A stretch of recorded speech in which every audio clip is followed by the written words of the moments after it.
Hello guys, good morning once again. Mapagpalang umaga at araw sa inyo lahat.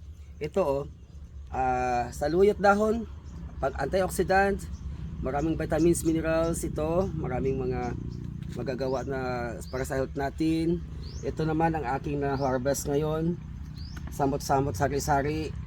May bayabas na bunga, may talong, may kamote, kamote tops. Ayan, at saka may sili na bunga pang pakbet at ay pagsigang kasi maanghang daw siya, sabi ni Lani. So maraming salamat po sa inyong lahat at ito po dadalhin ko po ito mamaya. Ito po yung aking gugulayin sa Maynila pagdating, at uuwi na rin po ako ng Capiz after one day magpahinga sa Manila dahil ang nanay ko po ay walang pong kasama dahil umuwi na po yung kapatid ko.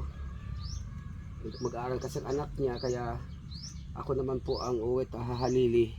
So salamat po sa lahat ng mga nanonood ng videos ko, mga vlog ko. Ayan. So sayang tulan kunin ko. Ayan ang sayot dahon. Kumuha na kayo sa mga bakuran nyo. Sa pagtapan ng tag-ulan, ito ang makikita natin na marami. Naku, malaking biyaya ng Lord sa atin itong mga ganitong gulay.